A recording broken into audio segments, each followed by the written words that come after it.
All right, let's talk about a way of building software that kind of flips the whole process on its head.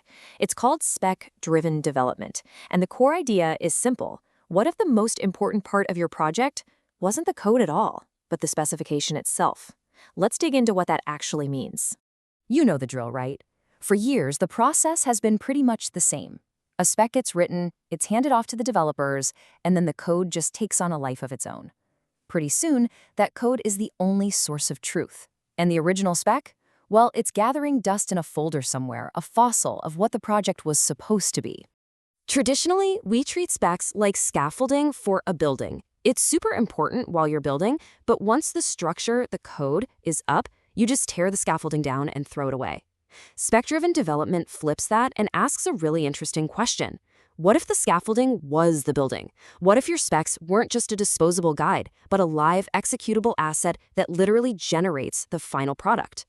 Okay, so let's get into what it really means to flip the script on such a long-standing way of doing things.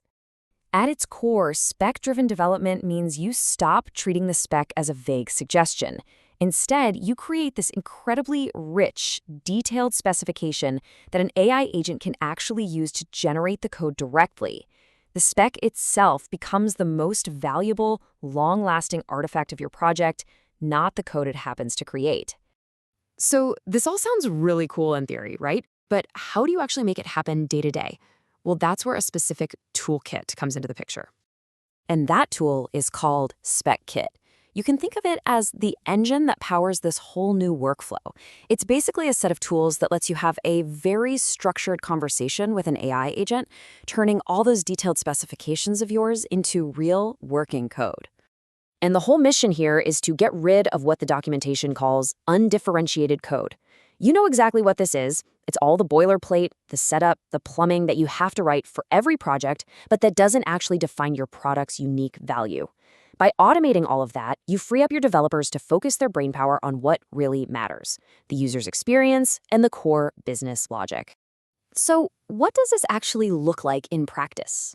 Let's walk through the core workflow. It's a really clear, 6-step process that can take you from just an idea all the way to a working implementation. The whole process really breaks down into 3 main phases. First, you set the foundation. You install everything and define a project constitution. Next, you focus purely on the what. You're just creating and refining the spec. And only after that's done do you move on to the how, creating a technical plan and letting the AI generate all the code. Let's look at the key commands that make this all work. First step is the constitution. I love this part. This is where you set the ground rules for the entire project. Think of it like telling the AI agent your team's core beliefs, your coding standards, your architectural guardrails, all before any work even begins. It just bakes consistency in from the very start. Okay, this step right here is maybe the most important mental shift you have to make. When you specify, you are laser focused on the user story. What is this feature supposed to do? Why does the user even need it? And notice what's missing. There's zero mention of React or Python or databases. It's purely about the intent. Now, once that what is absolutely crystal clear, then you can move on to the how. The plan command is where you finally introduce your technology choices. You take that beautiful technology-agnostic spec and you say, okay, now build this for me using this specific stack in this specific database. And here comes the magic. With the spec defined and the plan approved, you just run implement. The AI agent takes both of those pieces, the spec and the plan, and it just gets to work, generating the actual code, the files, the folder structure, everything, all based on the rules you laid out. All right, let's make this way more concrete. The documentation uses a great example of building a team productivity app they call Taskify. Let's see how those commands look in the real world. So the specify prompt for this app is just plain English. It's describing the need for projects, tasks, a Kanban board. It's all about the user experience. And the key here is that anyone on the team, a product manager, a designer, a developer, can read this and totally agree on the goal before a single technical decision is even on the table.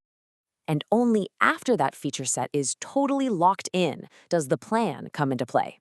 Here, the developer makes the technical calls, React, Node, Postgres. See how that creates a clean firewall between the product decisions and the implementation details? That is a really powerful way to work. So, zooming back out, what's the core philosophy that's driving this entire process? Let's take a look at the main guiding principles.